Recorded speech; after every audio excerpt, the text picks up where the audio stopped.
Hello and welcome to this special radio town hall meeting against corruption by the Progressive Impact Organization for Community Development, PRIMORG. I am Adaobi Obiabumo. PRIMORG is a civil society group with a mandate to promote good governance, participation, and accountability in Nigeria. The MacArthur Foundation supports this town hall meeting against corruption. The word vote buying has become very popular in Nigeria recently. It means the act of selling your vote rights or franchise on the day of election against your intentions or conscience to mortgage your future for peanuts. Unfortunately, this ugly phenomenon is gaining more ground nowadays in Nigeria, as politicians are eager to buy votes from ever-willing electorates. On today's town hall meeting, we will hear from political actors, stakeholders with vast experience in election monitoring, civil society organizations, and journalists who will share their experiences with us. We will highlight the consequences of vote buying and other forms of corruption in the electoral process. Our aim is to discourage citizens from selling their votes and thereby mortgaging their future every 4 years, and to draw the attention of politicians and the public to the evils of vote trading. This program will feature Shehu Gaban, National Secretary, Social Democratic Party, Amos Dunia, Editor-in-Chief, Forefront Magazine and Online, and former Chairman, National Union of Journalists, Abuja Council, Emmanuel Idet, Executive Director, Young Smart Development Initiative, Fidelia Usman, Legal Practitioner, Joe Abraham, San and Co. Ezenwa Wabu, who is the convener, Say No Campaign, who will join us via the phone. For you, the listener, please remember that you can be part of this meeting wherever you're listening to us from.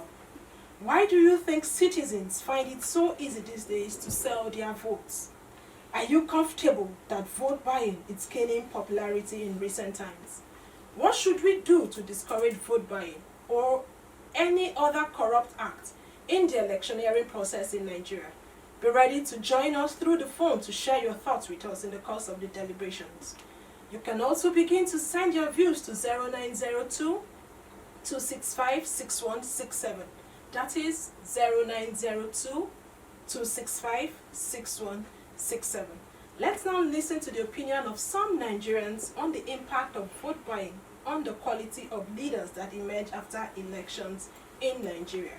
Voices against corruption. Let the people speak. Hello and welcome to PRIMORG's public feedback series on corruption, called Voices Against Corruption. And we ask, do you think the corruption of vote buying affects the quality of leaders who emerge after elections in Nigeria? Obviously, because first of all, if you're qualified to lead, why buy votes? That is the first question. So if you go out buying votes, first of all, you're disqualified to be a leader. If I'm qualified to contest election, I should win, because my antecedents should speak for me. That's one. Secondly, if I spend my money to buy votes, the first thing I would do as a leader is to recoup whatever money I've spent in buying votes. And that money is the money you're meant to use to serve. I believe vote buying affects the quality of leadership because you first recoup your investment. Because it's like you're investing and you have to recoup your investment before you think of how to impact on the life of the people. So if we can jettison vote buying, I think we'll have good leaders in this country. Of course, if somebody is credibly elected, the quality of the leadership will be okay. But when it's out of corruption that brought him or her to the power, you can't get anything credible from that sort of leadership. But when a citizen does not know his right, does not know what it means, what an electoral process is all about, what does it do? I've seen in my place where 100 naira for someone to go and vote, the person thinks you are even helping him. In Nigeria or in Africa, do we even talk of election? You don't. It's just selection. People, if indeed the electoral process in Nigeria is working, we shouldn't be having some certain leaders we have in Nigeria. If you spend money and you get into power by spending so much, you need to recoup your money. So in that way, it affects it. You spent a lot of money buying votes, but definitely when you get there, you want to recoup your money. If I receive money, I'll be forced to vote for the person who has paid me, whether he's the right candidate or not. Obviously, and ultimately, you don't get any good leader from vote buying, which is a form of inducement. And you can see what it has done to our polity. You can see the quality of leaders that we have. If you look at the quality of leaders, you will know whether they came freely or by inducement. It's very simple. The issue of vote buying in the country, when you buy the vote, when you pay for the electorate to elect you into the office, you don't expect anything good out of it, because whosoever pay before they elect him, they feel that he has paid for whatever he's doing in the office. Welcome again to the program wherever you are listening to us from. Since the return of democracy to Nigeria in May 1999, vote buying has steadily grown in scale and brazenness. Like a typical marketplace, the politicians, political parties, and party agents are the vote buyers, while prospective voters are the sellers. The commodity on sale is the vote to be cast, while the medium of exchange could be monetary and non-monetary items. The marketplace that determines the value for price of a vote is the level of desperation of politicians to win in a locality. Several videos and images emerged showing blatant sharing of cash, food, and valuable items among the electorate by politicians and parties during recent elections in Edo and Ondo states. However, vote buying is not only restricted to Nigeria. An election report in 2019 revealed that nearly 80% of voters from 36 African countries believe voters are bribed, either sometimes, often, or always. While research by United Nations Office of Drugs and Crimes, UNODC, showed that 1 out of every 5 Nigerians is involved in vote buying. Regrettably, this has led to the apt description of Nigerians' electoral politics as cash and carry democracy. This trend portends grave danger for Nigerians' democracy, hence the urgent need for assiduous work to roll back the tide of vote buying. We are glad to have a journalist, political party leader, and other stakeholders in the studio to weigh in on the issue today. We will give you, the listener out there, the opportunity to join us via phone to share your views. Why do you think citizens find it easy these days to sell their votes? I also want to quickly remind you that we are live on Facebook at Official PRIMORG. You can join us via Facebook. Let's begin with the field man, the editor amongst us, who has the privilege of moving all over the place during elections. Amos Dunia, the editor-in-chief, Forefront Magazine and Online, and former chairman, Nigerian Union of Journalists, Abuja Council. Thank you so much for joining us. Good evening. You have been involved in election coverage and observations. When and how did we arrive at this vote market junction? Thank you very much. When and how? I want to start that as a result of deliberate creation of poverty by politicians to enable them find it easy to induce voters to be able to give them votes during election. That's why you discover that they're not bothered about job creation, they're not bothered about poverty alleviation, they're not bothered about anything except their own selves. Take a look, a general look. By the time you look at, you now discover that politics has just become the only job available. Even we're having a worst case scenario now where you have those that ought not to even come near the scene are now being used as touts who intimidate the real voters.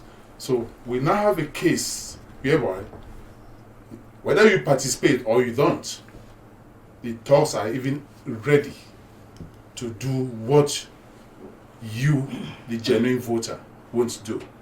You either vote to see if it counts, but where you don't even vote, the talks are coming to finish the job because there will still be bribe. So that is one key area we should look at, not just vote buying alone. Vote buying, how many of the voters are actually bought? It's only in the cities you see people being bought, people's vote being bought. When you go to the rural areas, money doesn't play that key role. Money doesn't play No, key role in the rural area. Yes, because they know by the time they finish voting, their ballot papers are usually hijacked on the way to the collation centers. So the politicians know, ask them, they know. They will not even bother about going deep into the rural area to say they are going to buy votes. They are more concerned about the urban centers, where those that are aware and conscious of their rights are people they quickly go to induce. And if we don't stop this, I pray we're able to, which is going to be a bit difficult, but with electronic voting, we might reduce the incidence of vote buying if properly checked and actually utilized. So what do you think are the factors responsible for vote buying? I have told you one. One of the major factors is poverty in the land. The politicians have so created poverty in the land. Nobody, if you go around the country, you hardly find families that can feed twice a day. Two is the lack of awareness, which is key. The people do not even know that when they sell their vote, they have sold out completely their mandate, their conscience, and everything they have. Because by the time you sell a vote for, assuming 5,000 naira, that 5,000 is expected by the politician to last you for the next 4 years when he will come around again. So by the time you realize this, that 5,000, I don't know how much is the price of yam in different places. By the time you realize that 5,000 cannot even actually feed you for 2-3 days, and then you are accepting it to cast your vote for that man that does not believe in enhancing your value in the society, then you know that you are running into trouble. So, poverty, lack of enlightenment, lack of education by the voters themselves. The voters ought to know that their card, that voter's card, is key to them to determine who actually leads them, not who wants to lead them. We have to get the difference. We must be able to have the voters voting the person they need, not the person that wants to lead them. The case we have now is a situation whereby you have politicians who are not even liked by the voters being forced on the people. And we're already having it. You could even hear a political party saying they're already mobilizing and revalidating and registering new members. And then you ask the question, for a general election where you do not have total voters getting up to 40 million, why do you think a political party will have registered members up to 30 million or 100 million? Okay, that is the vote buying. That's the beginning of the vote buying. They've already told you what they are going to do and how they will do it. We have to Thank be you conscious. so much. For the voters, you vote the person you need and not allow them to buy your vote. When you sell your vote, you've sold your conscience and your mandate. I'm happy we have a politician amongst us, Shehu Gaban, who is the National Secretary, Social Democratic Party. The SDP is relatively a young party, but you have been around long enough to be very enlightened about this matter. Tell us how has it been like? Well, I think I will toe the line of what Amos have mentioned, but to go deeper than that. Has it always been like this? No, it has never been like this. In 1999, we have never witnessed anything called vote buying. Because even in 2003, the vote buying started when there was obvious competition between the PDP and the APC. and then the forces, the political forces within the two parties begin to mobilize large volume of money to buy votes. And it started obviously from Ekiti. If you could remember vividly, that was when it was very obvious. Some arrests were made, people were arrested with cash, and so on and so forth. It's as a result of competition between the APC and the PDP that degenerated into what we have today. But the key issue he has mentioned is that we have weaponized poverty. And any society where poverty has been weaponized, it's extremely very difficult for you to control that society. You have just given statistics of most of the African countries who are suffering tremendously from poverty, which has turned into a massive weapon by politicians to be used. But above all, there's an application of responsibility from the government itself, and then the political class and the politicians themselves. One, the application of responsibility comes from the government that was democratically elected and have a duty and responsibility to enlighten citizens who are critical actors in terms of casting their vote at the polling unit. There's absence of sensitization, especially now, virtually is reading almost at the zero level. The National Orientation Agency that was responsible for sensitizing Nigeria on all issues that will affect their future, is virtually not functioning. If you could remember, it was MAMSA that was registered National Orientation Agency. During the MAMSA period, which is a military regime, virtually every decision military government is going to take, you make sure that it has been taken down to the villages. There was a communication, there was a debate. Citizens are allowed to participate in debating issues, whether it favors them or it doesn't favor them. Now that we are in a democracy, the smaller parties that will struggle to campaign without money, they don't have money to buy vote because there's no subvention to any political party. During I think Basanjo's time, when Professor Jega was the chairman of INEC, he recommended the stoppage of subventions to political parties to run their own party's affairs. So no party have any source of income except parties that produce governors, ministers, and others that generate revenue for the party on monthly basis. So from your observation, who is more involved, the political parties or the individual No, parties? the government itself is involved. The government. Because they more benefit from it than any other party. If the government can furnish and then can bribe people who are looking for money to eat, like he mentioned, you hardly get a family that can feed 3 times a day, then it's automatic. People will collect that money simply because they need it at that particular time to take care of the immediate needs. And that created a threat of the institution that we are, democracy. Democracy is maximally under threat.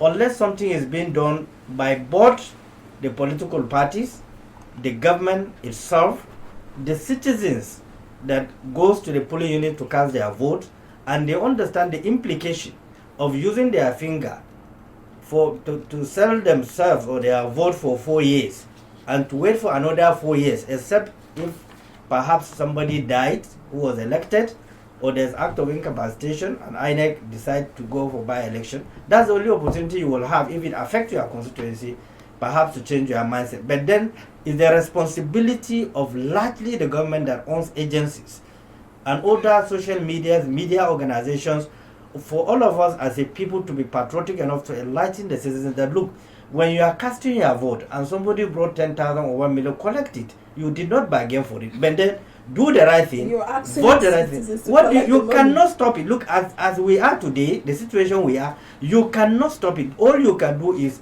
people should have the ability to collect if being given. And then they should vote that person who give them money out. They shouldn't vote for him. So if SDP has the money, how will it resist the temptation to join in vote buying? It is very absolute. It's absolutely clear that we have a moral duty, we have a moral responsibility to engage the system. And we've been on it. I'm sure you've been having the voice of SDP virtually everywhere, talking to citizens of Nigeria. The danger of vote buying threatened our institution, threatened our government, and there is no way you can do. For instance, we have elected people in the state assemblies and so on, but PDP and APC bought them over with money, and we lost them. Do you have evidence? I am telling you, as National Secretary of SDP, we have people elected members of the State Assembly in Rivers State, we had in Nasarawa State. But along the line, there were a lot of lobby, and they went back to the ruling parties. Okay. Because perhaps we don't have the money to make sure that we service the critical areas. We have to have is the ideas and the ability to market the issues.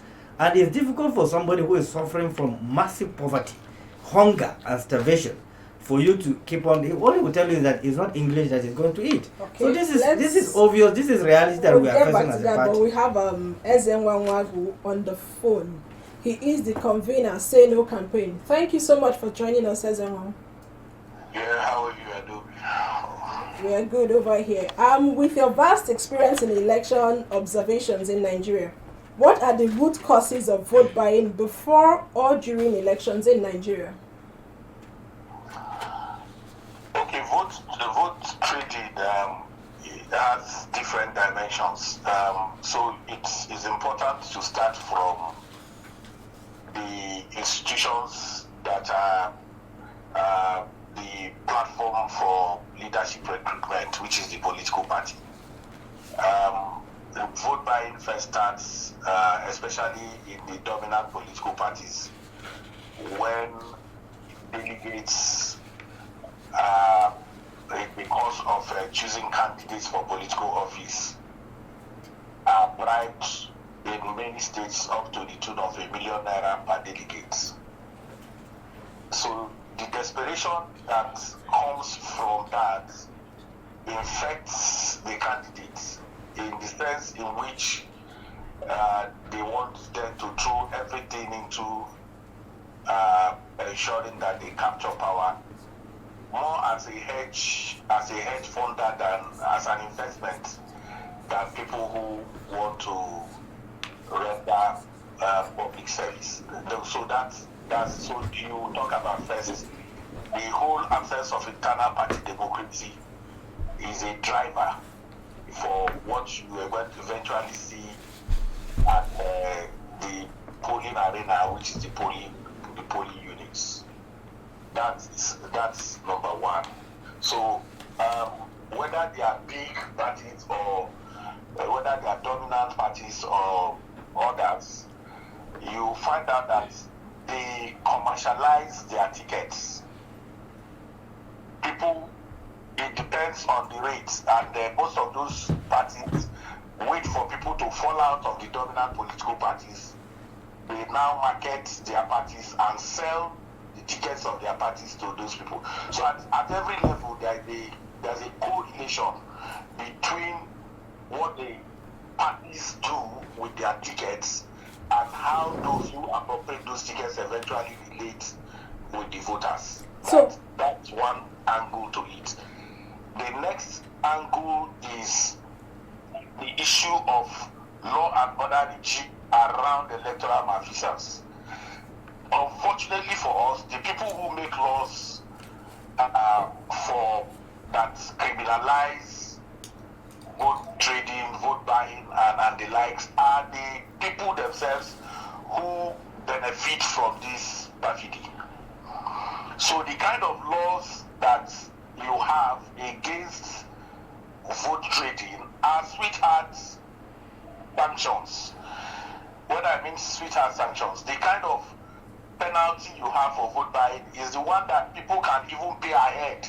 They can keep the money in their back pockets, commit the offense, and pay the fine.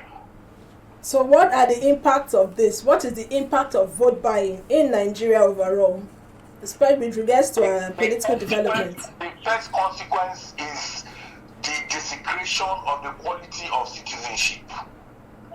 The only thing you have as a citizen is the power to elect those who will represent you in government. By the time you franchise it, you sell it off, the quality of your citizenship is diminished. That's number one. Number two is that even those who claim to be in government today, their legitimacy, they can't claim full legitimacy for occupying those offices because they know that they have purchased and induced the conscience of those who voted for them negatively. So legitimacy of the person who was occupying, and then vote buying breeds arrogance. The arrogance that you see with people in power is occasioned by the fact that they knew that you didn't vote them. So you cannot hold them accountable. If people paid you 5,000 naira, 3,000 naira, 10,000 naira, or 1 million to become candidates of your party, you can't come back to them and say you did not do roads, we didn't see health facilities in our communities. So the deterioration of the governance, the deterioration of the quality of citizenship is occasioned by the merchandising of votes that we have continued to see. So the citizens are the ones who have the direct consequence of selling their votes, because they will not get good facilities, they will not be able to hold government accountable, and even their own pride as citizens have been desecrated by vote buying. So how then do we eliminate vote buying from elections? The first thing is to raise the stake for sanctions. If people know that if they are arrested for vote buying, that they will pay, and that the fines or the sanctions or the jail term for it is high, the first thing is to say, oh, laws don't work in Nigeria. But supposing it starts with you. So when you know that you have deterrent laws that can actually make people not to commit an offense, the likelihood is to stay away. The next thing is to conscientize and continue to sensitize the people that the absence of good governance, the absence of what people call the dividends of democracy, is occasioned by the fact that they have used porridge, ordinary porridge, to sell their birthright. So sensitization is key, and that is very important. And then we do not need to rationalize poverty, because I listen to many speakers at every point in time. Oh, people cannot eat 2 square meal on the basis of that. And I ask the question that if you leave that studio right now and somebody snatches your phone and runs away and you pursue the person and the person is caught, and then after you have retrieved your phone, the person says, oh, I've not eaten since morning, will you give back the person your phone because he has not eaten? We cannot rationalize criminality on the basis of the fact that people are poor. Laws are meant to be obeyed, and if people do not obey those laws, they need to pay for it. Thank you so much. If people do not obey laws, they need to pay for it. Thank you so much, Ezenwanwagu, convener, Say No campaign. Thank you for joining us. All right, thanks. On to the radio town hall meeting by the Progressive Impact Organization for Community Development. We still have in the studio Fidelia Usman, who is a legal practitioner with Joe Abraham, San and Co. Abuja. You've heard all what other our guests have said, our speakers. According to Article 130 of the Electoral Act 2010 as amended, vote buying is a criminal act in Nigeria. Why are perpetrators of this act, that is vote buying, and that the buyers and the sellers, how come they are hardly prosecuted and punished? Vote buying is a criminal act, and the extant laws make provision that vote buying should be prosecuted. Why perpetrators of these acts are not being brought to book primarily is because the political class are the main beneficiaries of vote buying in Nigeria. So they are comfortable with vote buying being continuously being perpetrated every time during elections. Also, the political class, as I said earlier, make it difficult for vote buying to be prosecuted in the country because they are benefiting. They find it that they don't see any reason why anybody should be brought to book. And they are silent about it. So, vote buying will continue until people start to canvass for the need that these crimes should be brought to book. So do you think the already existing laws and the Electoral Act is well equipped to tackle the issue of vote buying, of vote trading? Yes. The existing laws, the revised Code of Conduct Act for political parties, and the Electoral Act, they are well equipped. But the problem is enforcement, as our other speakers have rightly said. The problem we have in Nigeria is enforcement. The moment people are brought to book and made to pay and prosecuted for vote buying, I believe that will make headway. Okay, let me just quickly read out to what the 2018 Revised Code of Conduct for Political Parties, Section 8E, which provides that all political parties and their agents shall not engage in the following practice: buying of votes, or offer any bribe, gifts, gratification, or any monetary or material consideration. Which means to say that, from what you said, we have these laws. We have these but laws. What we are lacking is the enforcement of these laws. Okay. Where someone is being made a scapegoat, whether at the lowest level, I believe that gradually, it's a process. It's a process. Where one person is made a scapegoat, even at the lowest level, at the grassroots level, gradually we will move to the top, and then the primary beneficiaries will be brought to book. Good. That's just to confirm what Ezenwa who said, that people should be punished for their offenses. Exactly. Okay, it's time for us to get the listener to weigh in on what we have been talking about. Why do you think citizens find it easy these days to sell their votes? Are you comfortable that vote buying is gaining popularity in recent times? What should we do to discourage vote buying or any other act of corruption in the electioneering process?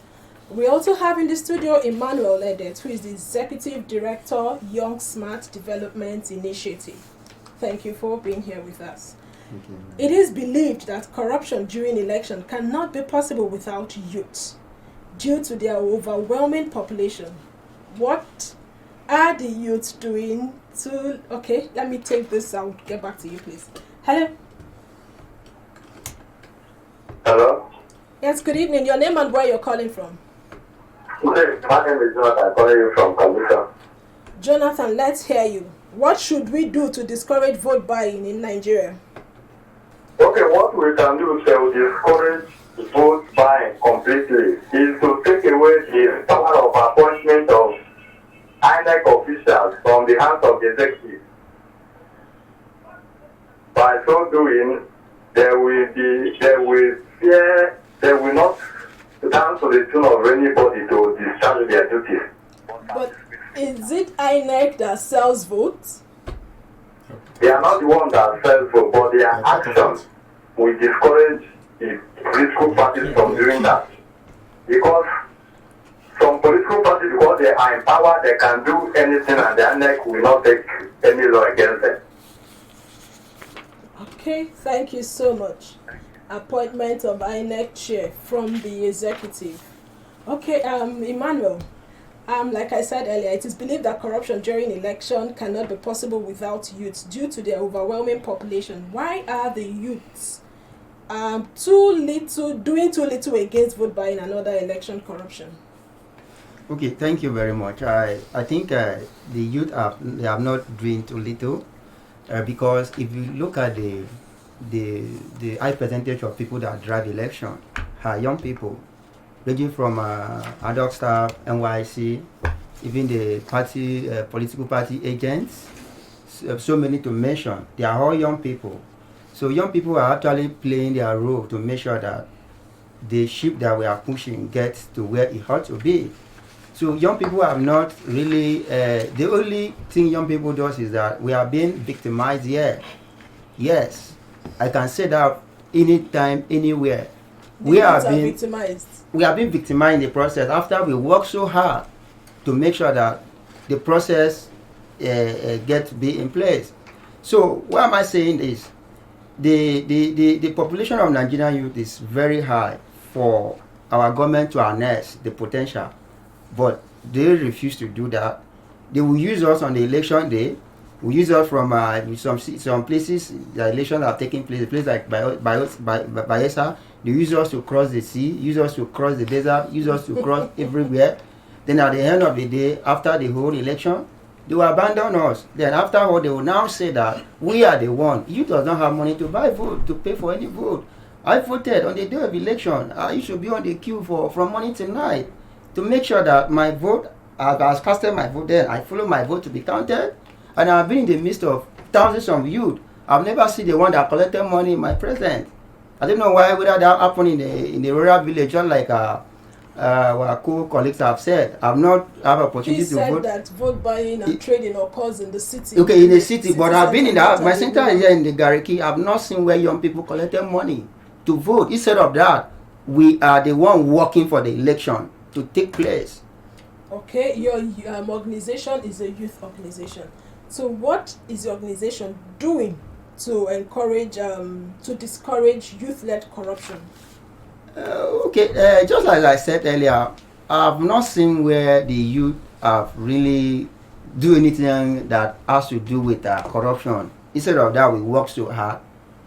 Check the statistics of people that are here. They are young people. If you go around the studio, the statistics of people that are here, young people, enter any ministry, go to the airport, the statistics of people that they are doing those work are young people. Okay, what are we doing as an organization? You see, we are an emerging organization, and you know our history. And for that, we have already envisaged the 2023 election. So we are trying to work on a proposal to go out on the field and sensitize the young people, because our targets are young people. We want to sensitize them, let them know that, look, you can't mortgage your future. I can't believe that I can sell my future. So you also encourage youths not to sell their votes? Yes, we cannot mortgage our future for the cost of 5,000 naira. How much is the 5,000 naira that I will sell my vote? Voting, the politicians should come with competence. Okay. Hello. Good evening, sir. Your name and where you're calling from? My name is Aaron Ikaneke. I'm calling from Abuja. Could you please turn down the volume on your radio set?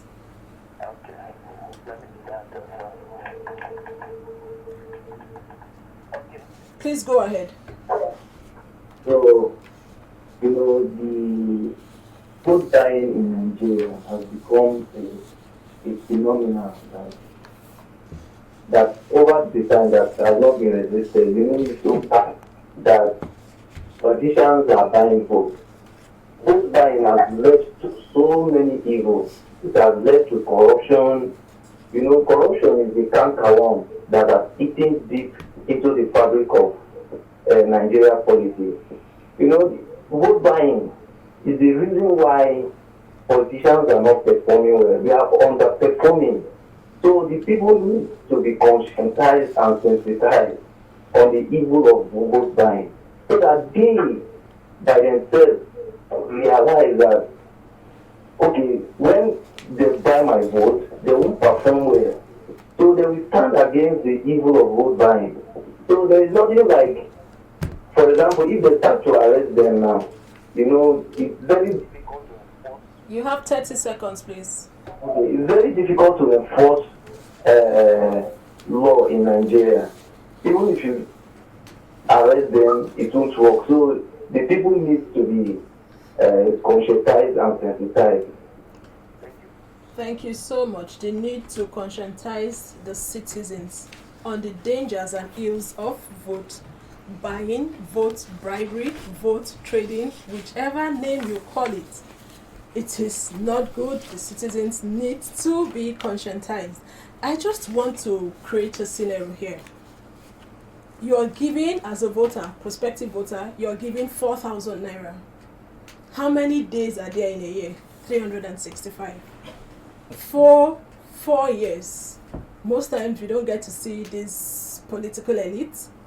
So when you multiply 365 by 4, it gives you 1,460. Divide it by 4,000. So every day, what they gave you is 2,002 naira 73 kobo. If you divide 4,000 by 365, that is 1 year.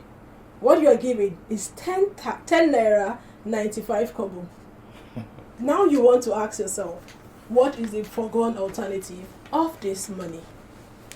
We still have Amos Jr. in the studio. You heard when Sheikh Gaban said, prospective voters should take the money. Do you agree? Before I answer that, let me try to correct an impression Ezenwa created. We are not trying to rationalize poverty. So let's get that understood. Absolutely. You asked the question, what are the factors? I would say that is one of the factors created by politicians themselves. So let's get that well understood. Having said that, it's like asking, should a policeman or a judge take a bribe to pass judgment? Or a policeman take a bribe to grant you bail? My answer is no. Reason is that election is a more serious thing. That is the hallmark of politics in itself. Because it gives you the right to be able to elect your own representative and those who will govern you. It's so important and key. So we must be able to situate the issue in its proper context. Having said so, should I take a bribe to vote? The answer is no. I think what my brother Gaban is saying is, because they will still try to induce you no matter what. If they bring it, collect it, but let your conscience guide you to do the right thing. So that by the time, maybe when they see you collecting their money and not voting for them, they will become wise not to continue in that act. I think that's what he's trying to explain. Yeah. Not that people should go and collect bribe. So, on that premise, I want to say that Nigerians in particular must guide their vote at all times. Nigerians must guide their votes. It's key, and don't allow anybody to induce you to that inalienable right of a choice. Okay, because voting is a choice that nobody should deny you of. Hello, voting is a choice that nobody should deny you of. Absolutely. Good evening. Your name and where you're calling from? Jude, let's hear you. The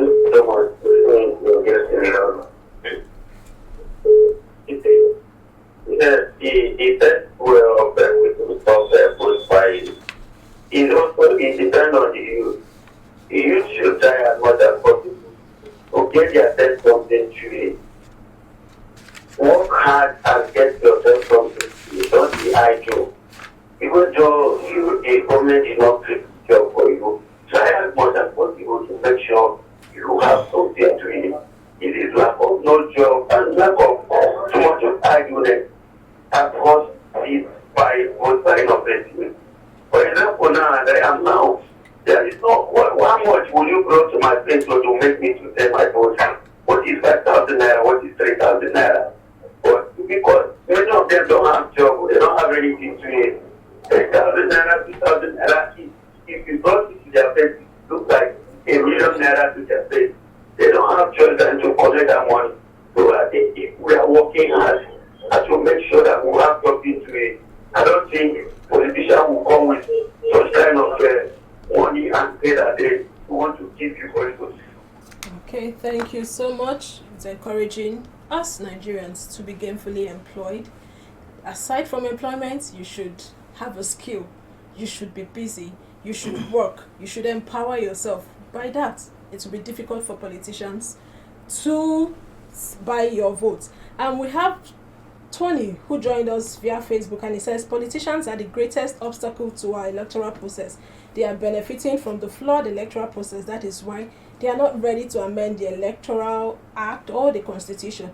And Ibrahim Umar also said vote buying is illegal, in which politicians can vouch for votes using any of their resources to be in power by using money or material things. Vote buying can bring about poor leadership in Nigeria. Thank you so much for your contribution. Let's look for solution. We've talked about the problems, the challenges. Let's quickly get to the solution. I'll start with you, Fidelia Usman. What legal steps should we take to discourage citizens from selling their votes? The legal steps we should take is enforcement. It's a criminal act. The extant laws provide for the punishments that should be meted out on anyone that is guilty of vote buying. It actually prescribes that 100,000 naira or 12 months imprisonment or both should be meted out of anybody that is guilty of vote buying. And I think as we start to enforce those laws, that we'll be going in the right direction.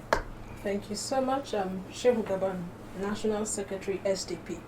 What must political parties do extra to build a corrupt-free electioneering process? One, there must be a deterrence. Part of the reason why I've said that if someone tried to buy you at all costs, because there's lack of enforcement, the only deterrence that can be created by the voters against someone who feels he has money to buy you is that you collect it and don't vote for him. That is a sufficient deterrent that he has spent billions of naira and he lost elections. So it will serve as a lesson to others who want to use money to buy vote. And look, let me expand this a little bit. Vote buying is beyond the youth issue. Traditional rulers are involved, religious leaders are involved, youth organizations are involved, and elected officials, agents are involved. Mostly you will see those who are running for offices visiting traditional rulers either in the night or in the evening, dropping a lot of packages, visiting religious leaders, doing the same thing, including security agencies, the top ranking of security agencies, you see them visiting them, dropping anything to protect them against anything that will obstruct the process of the election. INEC is also involved because the sanctity of the electoral process is extremely very critical. The moment you compromise the sanctity of the polling unit, you have virtually compromised everything. And you cannot compromise the sanctity of the polling unit without involving the police, without involving the INEC officials there. So it's quite very complicated. People are looking at it from the very surface, just scratching it. We that are in the field, that are participating in all this, we know that as recent as it is, it has gone very wide, and it takes a courage of both the government and the politicians to understand that destiny of everyone has been cast before the election. You can use the money to obstruct the system. Perhaps you are not likely to be. So it is beyond what we are all saying here, because people at the highest level are involved. Money is being released from the highest authority, runs into billions to make sure that people are being bought to cast for that particular party. So it is like I said, it is creating a massive crack in the electoral institution. And like somebody have mentioned that INEC need to be independent. In the absence of being independent, is subject to manipulation, is subject to changing things, including if we are into e-elections, because what the whole world is suffering today is from scammers, people who can scam things within a second and change the figure. So it's sophisticated. We must define how do we go about it. It's not as simple as we mentioned it. So I want to say here clearly, a solution to this problem must be, one, the police must understand they are doing a patriotic duty. And when election is free and fair, it will also affect them, because it will affect the budget. The allocation of the police will be good to do their job. Once they are compromised, their salaries, their good livelihood is also going to be affected. Politicians, the same thing. It will go down the drain in history. Why are we always referring to June 12th election conducted under military regime? Because we failed to conduct free and fair election despite being in a democratically elected government for years. It's a shame that we politicians that canvass against military, today we cannot conduct free and fair elections. So we all compromise. It's a collective responsibility, and collectively we must accept that we have defaulted along the line. Okay, thank you so much. Amos Jr., Editor-in-Chief, Forefront Magazine. How can we reduce vote buying and selling to the barest minimum in our elections? It's a big issue. How big? They're very big.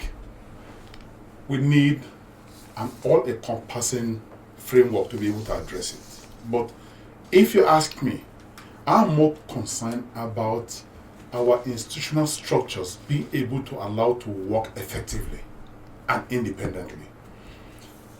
A situation where you have the army, police, civil defense taking instructions from a single command on election day to favor a particular party or a particular candidate already compromise the system.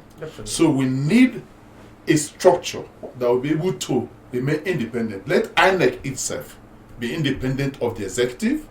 Let police be answerable to INEC on election day, not the IG coming to direct his men in the field on what to do.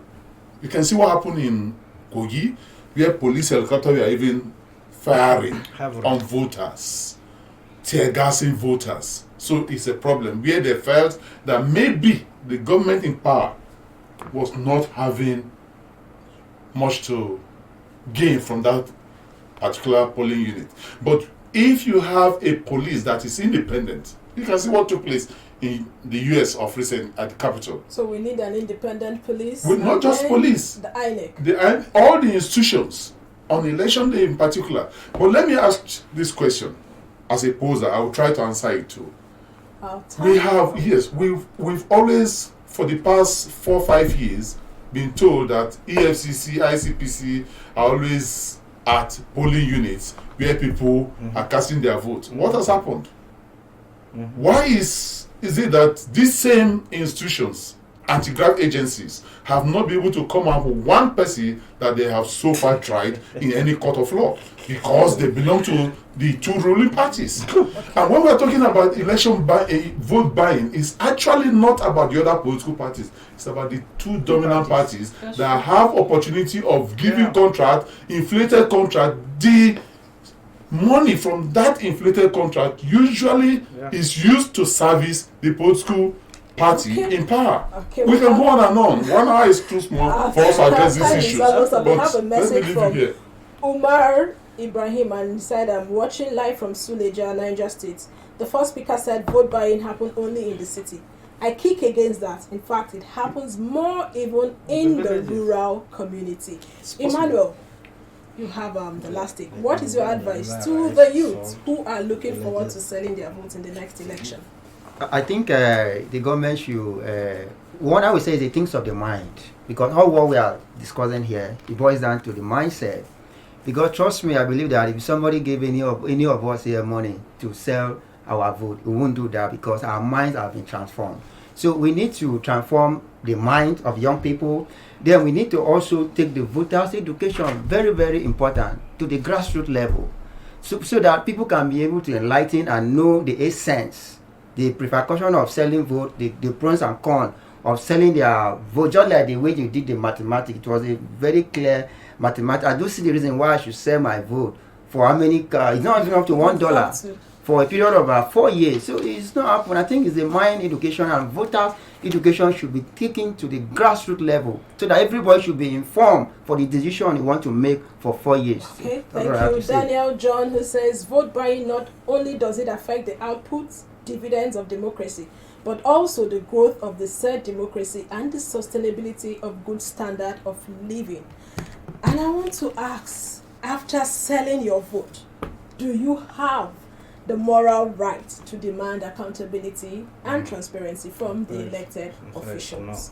Vote trading, vote buying, vote bribery, whatever name you give to it, whatever name you give to it, gives room for bad governance. And with this, we've come to the end of this special radio town hall meeting against corruption. I sincerely appreciate those who joined us via Facebook, those who joined, who sent text messages, and for you who called into the program. We sincerely appreciate you. We also appreciate our guests, Shehu Gaban, National Secretary, Social Democratic Party. Thank you so much. Amos Jr., Editor-in-Chief, Forefront Magazine and Online, and former Chairman, Nigerian Union of Journalists, Abuja Council. Thank you so much. My pleasure. Emmanuel Edet, the Executive Director, Young Smart Development Initiative. Thank you for being here. Thank you. Fidelia Usman, legal practitioner Joe Abraham, San and Co. Thank you for being with us. Thank you. And to SN11 convener Say No campaign who spoke to us via phone. We sincerely appreciate you. If you have a message for us or you want to react to what you heard on this program, please reach us through 0902 265 6167. That is 0902 265 6167. Or through info@primorg.org. PRIMORG is spelled PRIMORG. Want to encourage you to please visit the news page of our website, news.primorg.org. That is news.primorg.org. For all the details of our reports, videos, and interviews, visit our website, primorg.org, to get all the information about PRIMORG. Again, PRIMORG is spelled PRIMORG. PRIMORG's engagement against corruption is supported by the John T. and Catherine V. MacArthur Foundation, committed to building a more just, vibrant, and peaceful world. Get more information about the foundation at its website, macfound.org. We will give you enough notice for our next radio town hall meeting here. Please follow us on all our social media platforms at Official PRIMORG to get timely information on our activities. Many thanks to the PRIMORG team for a wonderful work.